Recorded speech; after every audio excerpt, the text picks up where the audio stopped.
안녕하세요 여러분, 오랜만에 인사드립니다. 오늘은 지금껏 그려왔듯 AT&T의 실적 결과를 분석해보는 시간을 갖겠습니다. 제가 지난 3분기 실적 발표 후엔 바쁜 일이 많아서 영상을 못 만들었는데 대신 오늘 2022년 4분기 실적을 자세히 들여다보도록 하겠습니다. 그럼 시작하겠습니다.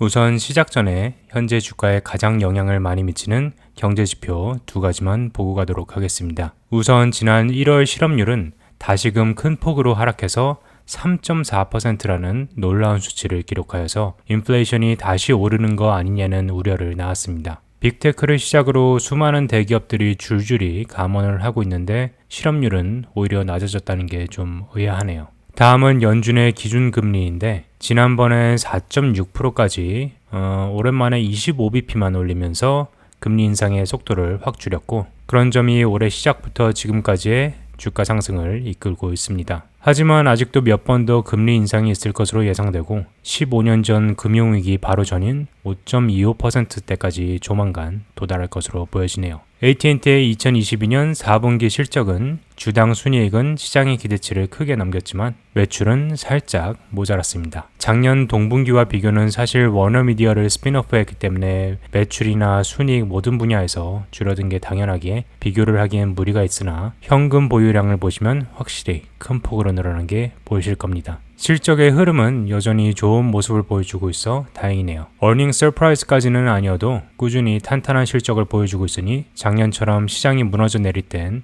확실히 안전한 자금에 도피쳐라 생각이 되네요. 시장이 폭락하는 와중에도 AT&T는 이렇게 1.5% 정도 하락으로 엄청난 방어력을 보여줬으니 이게 고배당주의 힘인가 싶네요. 시장이 이렇게 20%나 무너질 때 대비해서 포트폴리오의 일부는 꼭 가지고 있어야 할 주식이 아닐까 싶습니다. 자, 그럼 이제 본격적으로 실적을 살펴보도록 하겠습니다. 언제나 그랬듯 주종목인 무선통신은 이번에도 변함없이 600만이 넘는 가입자를 더하는 성장을 보여줬습니다. 브로드밴드 사업은 전체로는 4만 가구가량 줄었지만 파이버 초고속 인터넷은 무려 28만 가구가량 더하는 엄청난 성장으로 전체 시장의 약 38%에 달하는 마켓쉐어를 가져갔습니다. 매출, EBITDA, 주당 순이익 모두 성장하는 좋은 모습을 보여줬고 특히 현금 흐름이 작년에도 14빌리언을 넘기는 목표를 달성했으며 올해는 이보다 더 좋은 16빌리언 이상을 기대하고 있다니 참 좋은 소식이네요. 다음은 작년 3대 목표인 고객 증가, 업무의 효율성과 효과 증대, 그리고 적재적소의 자산 분배를 어떻게 달성했나 보도록 하겠습니다. 우선 주력 사업인 5G 통신과 파이버 인터넷의 고객 모두 증가하였고 절약은 목표인 6빌리언 중 5빌리언가량 절약하였고 자산은 주력 사업인 5G와 파이버 인터넷에 집중 투자하여 부채를 24빌리언가량 줄였고 잉여연금은 앞서 말씀드렸듯이 14빌리언 이상의 기록, 그중 8빌리언가량은 배당금으로 주주 환원하는 주주 친화적인 모습을 보여줬습니다. 그럼 올해의 목표는 무엇일까요? 똑같이 반복하겠다 합니다. 그중 코로나 이후 바뀐 근무 환경 속에서 최대한의 마켓쉐어 선점을 위한 파이버 초고속 인터넷의 판매에 힘을 많이 주고 있는 AT&T인데요. 2025년까지 3천만 가구 이상의 공급과 블랙락과 같은 금융기관들에겐 인터넷 속도와 안정성이 생명이기에 기가파워 같은 최고급 서비스를 전달, 마지막으로 도심 밖에 위치한 5천만 가구에게도 파이버 인터넷 서비스를 확장하는 계획을 발표했습니다. 가입자 수면에선 5G와 파이버 인터넷 모두 포화 시장 속에서 꾸준히 성장하는 경이로운 모습을 이어가고 있고요. 이에 힘입어 매출, 주당 순이익, 마진율, 영업현금 및 잉여현금 모두 작년 동분기 대비 증가하는 매우 좋은 모습을 보여주고 있습니다. 무선통신만 놓고 봐도 매출과 EBITDA 그리고 마진율 모두 증가하였고 가입자 수의 성장세는 시장이 워낙 포화 상태이다 보니 둔화가 되었지만 여전히 성장을 이어가곤 있습니다. 그럼 올해 전망을 보도록 하겠습니다. 올해도 탄탄한 성장을 예견하고 있는데요. 무선통신과 브로드밴드 모두 4에서 5% 성장과 3% 이상의 EBITDA 성장, 그리고 주당 순이익이 주당 2불 35에서 2불 45센트로 매우 높게 보고 있어 주주들의 기대를 샀습니다. CapEx는 작년과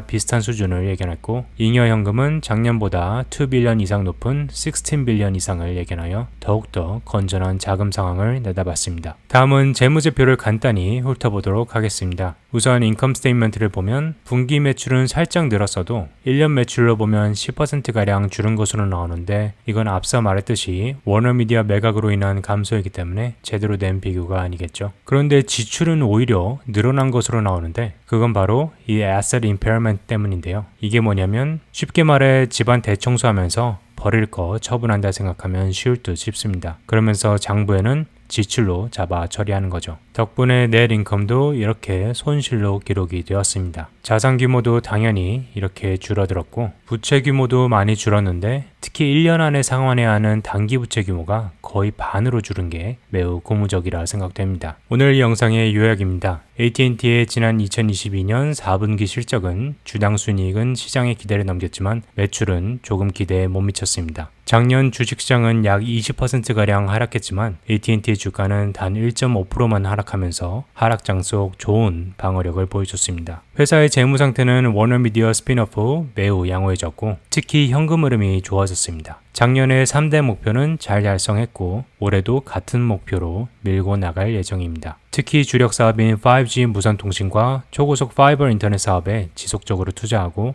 집중할 것이라 밝혔습니다. 자산의 큰 부분을 워너미디어 스핀오프 손실 처리로 털어냈고 부채 또한 많이 줄었습니다. 특히 단기 부채는 절반가량으로 줄었습니다.